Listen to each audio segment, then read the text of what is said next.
Siehe, die Jungfrau wird schwanger sein und einen Sohn gebären. Und sie werden seinen Namen Immanuel nennen, was übersetzt heißt, Gott mit uns. Der Vers aus dem Matthäus 1, Vers 23, gehört mit zu den bekanntesten Weihnachtsversen. Aber wie wir bei der Bibellesung sehen haben, kommt er ursprünglich aus einer ganz anderen, ganz unweihnachtlichen Situation heraus. Für den Vers ein bisschen im Kontext zu verstehen, müssen wir 700 Jahre vor der Geburt von Jesus anfangen. Am Anfang von Jesaja 7 lesen wir, in was für eine herausfordernde Situation dort das Land, das Südreich Juda war. Die beiden Könige, der König von Aram und der König vom Nordreich von Israel, die haben sich zusammengetan und haben gesagt, wir wollen das Land Juda angreifen, wir wollen es einnehmen. Und wo der Ahas, von dem hier auch die Rede ist, das ist der König von Juda, wo er das vernommen hat, dass die den Angriff planen, hat er Todesangst bekommen und mit ihm das ganze Volk. Für Jerusalem hat die Situation ziemlich aussichtslos ausgesehen. Die Gegner, die waren völlig übermächtig gewesen. Und so ist eigentlich auch schon ein bisschen klar gewesen, wie das wird ausgehen. Aber wo ist Gott in all dem inne? Wo ist der Gott, wo David, dem grossen König aus dem Stamm Juda, einem Vorfahren vom Ahas, der mit dem einen Bund geschlossen hat und ihm versprochen hat, deine Nachkommenschaft und dein Königtum sollen vor mir Bestand haben für ewig. Dein Thron soll feststehen für immer. Das lesen wir im 2. Samuel 7,16. Wo ist der Gott jetzt? Und was ist aus dem Versprechen geworden? Jetzt, wo dem König das Wasser bis zum Hals steht. Hast du dir die Frage, wo ist Gott, auch schon mal gestellt? Vielleicht stellst du sie dir aktuell, weil dein Alltag, deine Situation, wo du dich drin befindest, vielleicht auch ein gewisses aussichtslos ist oder frustrierend. Und du fragst dich, wann ist das alles vorbei? Wann kehrt endlich um die Normalität ein? Und was hat Gott eigentlich mit all dem vor? Ich bin überzeugt, dass du nicht der Einzige bist mit solchen Fragen. Und dass es genau die Fragen waren, die auch der Ahas plagt haben. Aber so aussichtslos, wie vielleicht jetzt die Situation aussieht, ist es nicht gewesen, weil Gott ist bereits dabei war am Handeln. Er hat den Prophet Jesaja zum Ahas geschickt, um ihn zu ermutigen. Und zwar auf 2 Arten. Erstens durch eine Botschaft. Im Jesaja 7, Vers 4 lesen wir, was der Jesaja dem Ahas sagt. Sei wachsam und bleibe ruhig. Hab keine Angst. Mach dir wegen des Zornes dieser ausgebrannten, rauchenden Brandscheite, Rezin von Aram und dem Sohn Remalias, keine Sorgen. Anders gesagt sagt er, hab keine Angst. Guck, wie klein, wie unbedeutend dass die 2 Könige eigentlich sind. Sie blähen sich zwar auf, aber eigentlich sind sie nicht mehr als 2 ausbrennte Holzschitter. Und denk daran, wer das ich, wer das Gott ist. Und überleg dir, wer das wird gewinnen. Das war die erste Ermutigung gewesen, durch die Botschaft, die er mir gegeben hat. Aber er hat auch noch eine zweite Ermutigung für ihn parat gehabt. Er hat ihn durch ein Zeichen ermutigen. Und das Besondere daran ist, dass Gott ihn auffordert, ein Zeichen, ein Wunder von ihm zu verlangen. Ganz egal, ob das eben ein Zeichen in der Tiefe oder in der Höhe wird sein. Das bedeutet, dass Gott ihm eigentlich gesagt hat, tu dir ein Zeichen, ein Wunder von mir verlangen, wo es völlig klar ist, dass ich das bin, der das mache. Und nicht irgendwie sonst etwas.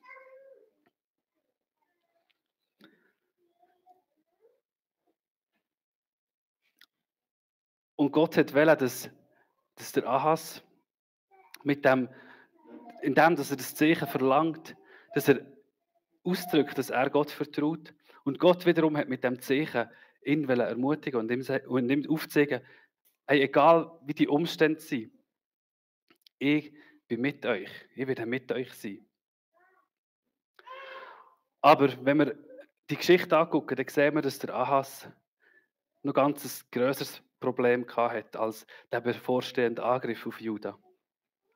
Sein eigentliches Problem war, dass er Gott nicht vertraut hat. In seinen Augen war Gottes Rettung nicht so sicher gewesen. Er hat sich viel lieber auf Menschen verlassen. Und so hat er die Hilfe vom König von Assyrien erhofft. Das können wir im 2. Könige 16 nachlesen, dass er mit dem ins Bündnis eingegangen ist. Anstatt auf Gott zu vertrauen, winkt der Ahas scheinbar fromm und demütig ab und sagt, ich will nicht erbitten, weil ich will Gott, der Herr, nicht versuchen. Der Ahas versteckt sein nicht bereit sein zum Glauben, sein nicht bereit sein, dem Gott zu vertrauen, versteckt er hinter einer vorgespielten Frömmigkeit und einer Gottesfurcht. Im ersten Moment mag die Antwort eben sehr fromm, sehr demütig überkommen. Aber im Grund drückt die Antwort sehr ein Misstrauen gegenüber Gott aus. Das sehen wir dann auch im Verlauf von dieser Geschichte, wie der Ahas gehandelt hat. Eigentlich sieht der Ahas damit, Gott, ich will deine Hilfe gar nicht. Er will sich gar nicht auf den Test rauslassen und ein Zeichen erbitten. Weil wenn er ein Zeichen erbittet hätte das ja bedeutet, dass er dem Gott muss vertrauen muss. Und zudem ist er wie nicht bereit gewesen und hat darum gesagt, ich will gar kein Zeichen erbitten. Viel lieber hat er sich auf menschliche Hilfe verlassen und hat sich das Wohlwollen von dem Assyrerkönig, einem ehemaligen Feind von Israel, erkauft und hat den an seiner Seite haben. Und so antwortet der Jesaja am Ahas, lenkt es euch eigentlich nicht, dass ihr die Menschen ermüdet? Müsst ihr auch noch mein Gott ermüden? Und dann folgt der besondere Vers, wo uns aus der Weihnachtsgeschichte sehr vertraut ist. Darum wird der Herr selber euch ein Zeichen geben. Guckt, die Jungfrau wird schwanger werden und einen Sohn gebären. Und sie wird ihm den Namen Immanuel geben. Eigentlich hätte man an der Stelle, nachdem dass der Ahas Gott ganz klar gesagt hat, ich will deine Hilfe gar nicht. Eigentlich hätte man dort ein Gerichtswort oder könnte man dort ein Gerichtswort erwarten. Aber wir lesen von einer Ankündigung, von einer Rettung. Und wie bereits gesehen, in unseren Ohren klingt der Vers sehr nach Weihnachten. Wir deuten den sehr messianisch. Und das ist er auch, aber er hat wie auch eine doppelte Deutung. Er hat eine messianische Bedeutung, und da komme ich näher noch drauf, aber es hat auch eine zeitliche Bedeutung für das Volk. Der Jesaja sagt nämlich, es wird ein Kind auf die Welt kommen. Und noch bevor das Kind wird zwischen Gut und Böse entscheiden wird das Bündnis von diesen Königen zerkriegen, werden die Könige aus dem Land besteht die Bedrohung wie nicht mehr. Oder anders gesagt, sie geht innerhalb von 3 Jahren, also 9 Monate Schwangerschaft und etwa ca. 2 Jahre, bis das Kind so ein bisschen von Gut und Böse unterscheiden kann. Innerhalb von 3 Jahren wird das Bündnis von diesen Königen zerkriegen. Und im 2. Könige 16 können wir genau das nachlesen. Wie das Bündnis von diesen Königen zerbrochen ist und die Gefahr für Israel, für das Südreich Juda, Jerusalem, nicht bestanden hat. Also es hat sowohl eine messianische Deutung als auch sehr eine zeitliche Deutung gehabt.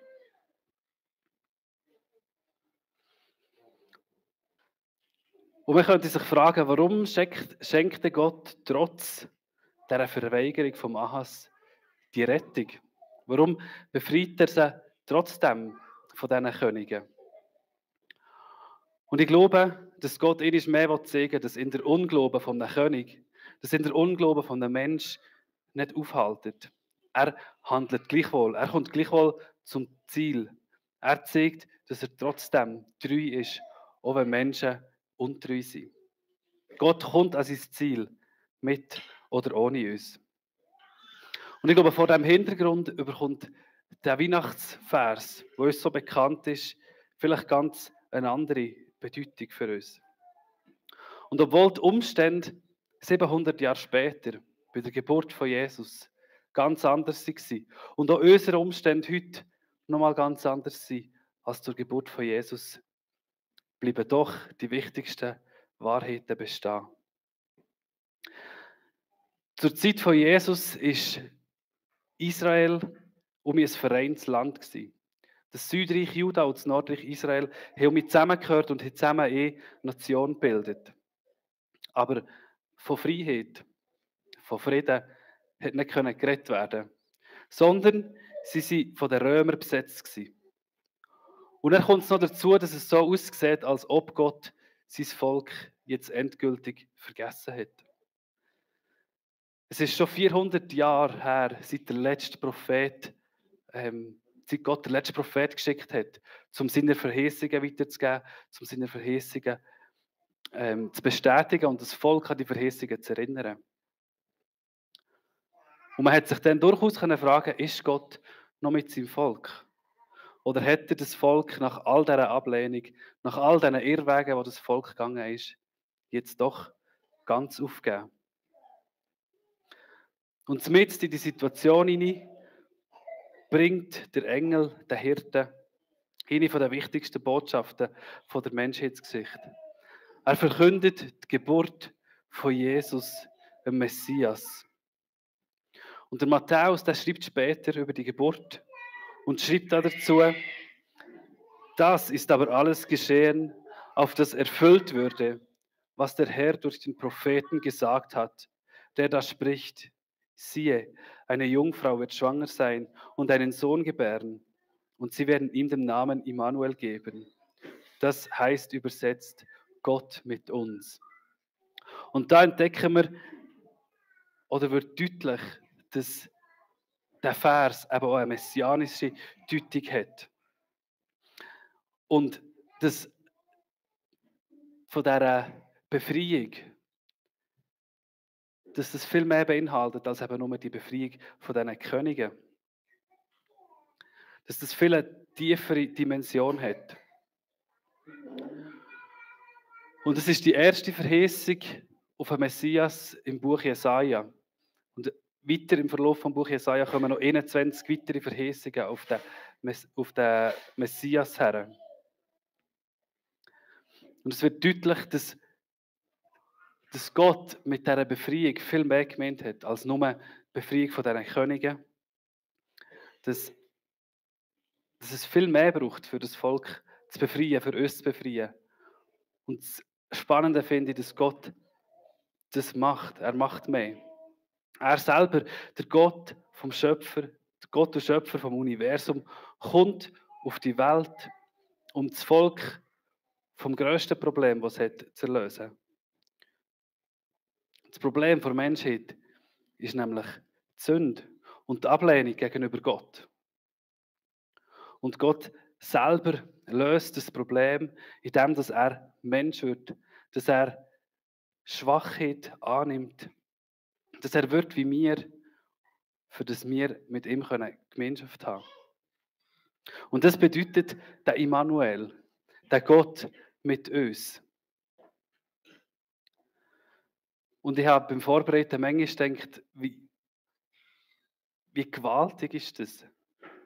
Wo sonst finden wir einen Gott, der Mensch wird? In allen anderen Religionen geht es darum, dass Menschen etwas leisten. Dass da ein Gott ist, der irgendetwas erwartet, eine Leistung erwartet, Sachen, die man erreichen muss. Aber unser Gott ist selber Mensch geworden, um das Problem, das wir haben, zu lösen. Weil mit der Geburt von Jesus hat das grösste Ereignis der Weltgeschichte seinen Anfang genommen. Das Geheimnis von Gott mit uns hat dort angefangen. Aber das Geheimnis Gott mit uns hat am Kreuz noch viel tiefere Bedeutung bekommen. Und bereits in Matthäus 1,21 lesen wir, und sie, also die Jungfrau Maria, wird einen Sohn gebären. Dem sollst du den Namen Jesus geben, denn er wird sein Volk retten von ihren Sünden. Gott wird wie mir. Er wird einer von uns und er bezahlt an unserer Stelle den Preis von der Sünde. Und das bedeutet Gott mit uns. Die täglichen Herausforderungen, die täglichen Gefahren vom Leben, wie Armut, Ungerechtigkeit, Leid, Schmerz, Krankheit oder Tod, die seit Menschengedenken existieren, sind nicht das grösste Problem von uns Menschen. Wie schon beim Ahas ist das grösste Problem der Menschen die Sünde. Und dass wir seine grosse Gnade nicht anerkennen und ihm auch nicht gebührend Dank und Ehre geben. Gott mit uns bedeutet, Gott ist in unserem Leben, wie aber auch in unserem Sterben mit uns. Wir haben Anteil an seinem Tod und dürfen das Geschenk vom ewigen Leben annehmen. Und ihn um Vergebung bitten, dass wir bis jetzt das Leben ohne ihn gelebt haben. Und das bedeutet Weihnachten. Das bedeutet der Immanuel, der Gott mit uns. Und im zweitletzten Kapitel von der Bibel spendet Gott seinem Volk, wo ein weiteres Mal unter Bedrängnis ist, Trost, indem dass er ein zukünftiges Ereignis prophezeit. Und ich sah die heilige Stadt, das neue Jerusalem, von Gott aus dem Himmel herabkommen, bereitet wie eine geschmückte Braut für ihren Mann. Und ich hörte eine große Stimme von dem Thron her, die sprach: Siehe da, die Hütte Gottes bei den Menschen. Und er wird bei ihnen wohnen, und sie werden seine Völker sein. Und er selbst, Gott mit ihnen, wird ihr Gott sein.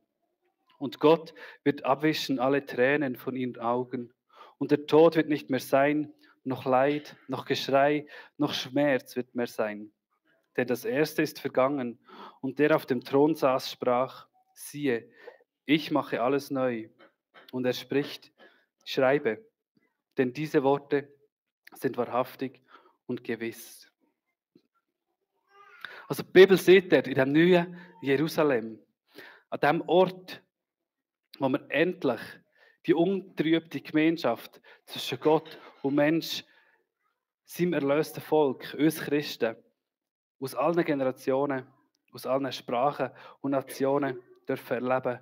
Dort wird das Geheimnis von Gott mit uns, von dem Immanuel, zu seiner Vollendung kommen. Und Weihnachten, das Kind in dieser Krippe, der Immanuel, der Gott mit uns, ist ein Vorbote auf die Gemeinschaft, wo wir im Himmel mal mit Gott werden haben. Weihnachten erinnert uns, wer der Gott ist, was er für uns da hat. So, dass wir gemeinsam, wie wir das auch im letzten Sonntag beim Musical gesungen haben, dürfen sagen und dieser Welt verkünden, wer der Immanuel ist. Nämlich, du bist der Friedensbringer, Schuldvergeber, Himmelsöffner, Licht von der Welt. Du hast die Königsherrschaft, bist der Messias, der Retter der ganzen Welt. Amen.